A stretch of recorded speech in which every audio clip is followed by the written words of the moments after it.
과 뭐 대여섯 마리의 수컷들이 사는데도 그들 간의 협력, 중상모략, 권력 다툼 이런 게 사람이네. 권자에 있는 수컷을 집단으로 두들겨 패고 권자에서 끌어내리고 뭐 이런 것들이 너무나 생생하게 잘 기록돼 있는 거예요. 그 책 한 권 읽고 그때부터 이제 이 프란스 월이라는 사람을 추종하기 시작한 거죠. 침팬지의 서열 싸움에 가시는 필수적입니다. 두 가지 형태가 있습니다. 처음에 상체를 흔들다가 후후 하는 소리를 점점 크게 냅니다. 이어서 경쟁자에게 돌진하고 땅을 구르며 마지막에는 비명을 지릅니다. 이런 행동을 헐떡가시라고 부릅니다.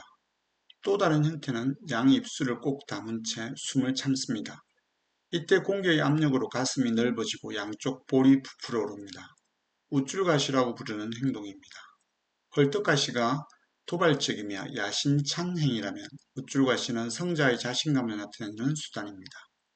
가시와 연대, 아주 드물게 물리적인 힘을 이용해서 네덜란드의 아르넘 동물원의 침팬지들은 권력을 쟁취합니다. 절대자의 힘에 균열이 생기면 도전을 받고 새로운 균형을 찾는 일이 매일매일 일어나고 있습니다. 침팬지 그룹에도 계획이 있고 정책이 있습니다. 그들도 정치적인 입장을 가지며 권력 투쟁을 합니다. 인간과 다르지 않습니다. 오히려 인간보다 먼저였습니다. 침팬지 폴리틱스는 영장류학자 프란스 드발이 침팬지의 집단 생활을 6년간 세심하게 관찰하고 연구한 책입니다. 출간한 지 40년이 지났지만 지금도 리더십과 권력, 정치를 논하는 글에서 자주 인용됩니다. 오랜 시간을 지나면서 책 내용이 증명되었다고 볼 수 있겠습니다. 저는 최재천 교수의 추천으로 샀습니다. 책의 내용은 아르름 동물원의 수놈 3인방, 이에룬, 라이윗, 니키의 권력 투쟁에 관한 이야기입니다. 정치 게임과 사회 메커니즘이 침팬지의 행동으로 묘사되었습니다. 정치 게임은 기존 주변 상황을 탐지하고 기존 권위에 저항하기, 연대를 형성하고 다른 계층의 연합을 방해하기, 나뭇잎을 나눠주고 인사를 받으며 자신의 권위를 확인하는 모습을 보여줍니다. 우리 사회가 작동하는 메커니즘도 볼 수 있습니다.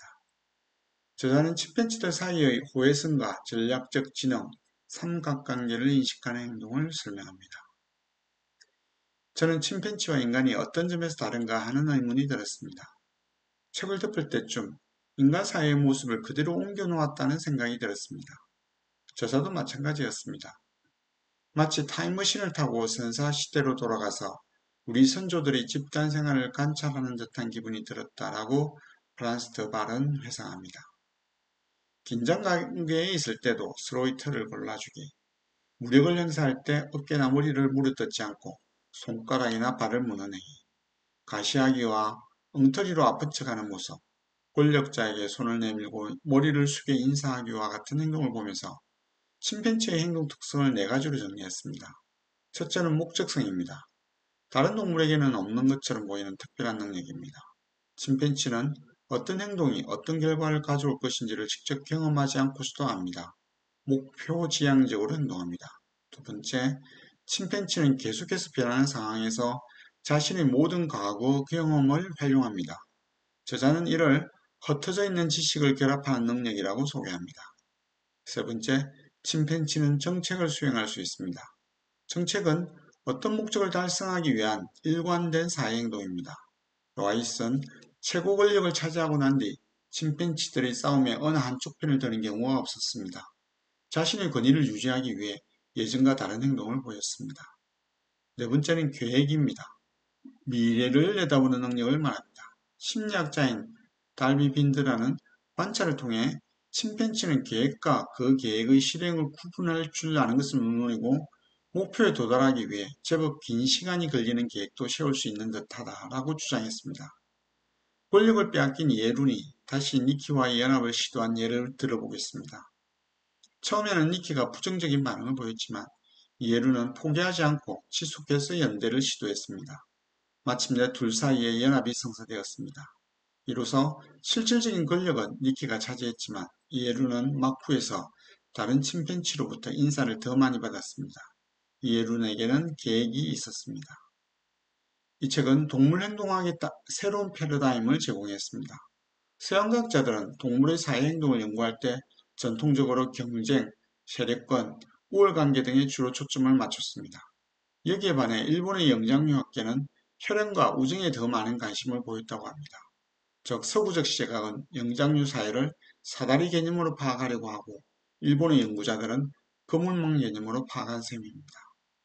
프란스 드발은 이에루렌에게서 나아이스를 거쳐 니키가 패권을 잡는 과정을 설명하면서 독단적인 권력 정치보다는 상호 견제와 연합, 지층에 대한 호사와 응원이 기반이 되었음을 구체적인 사료로 밝히고 있습니다.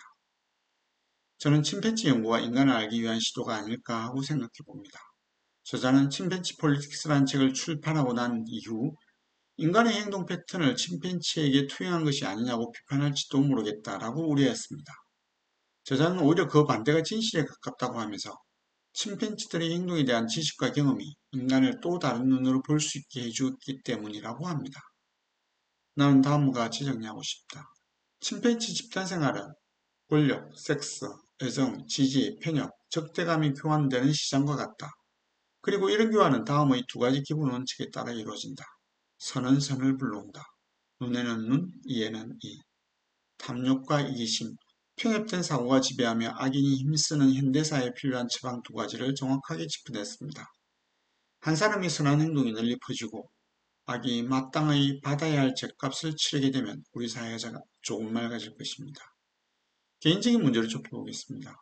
침팬지가 가진 특성, 즉 목적성, 지식을 결합하는 능력, 정책, 계획이 제게도 얼마나 장착되어 있는지 이번 기회에 챙겨봐야겠습니다. 진화적으로 선배인 종족이 가진 특성 중 정책이 가장 어렵습니다. 어떤 목적을 달성하기 위한 일관된 행동이 있는가? 제게 물어봅니다.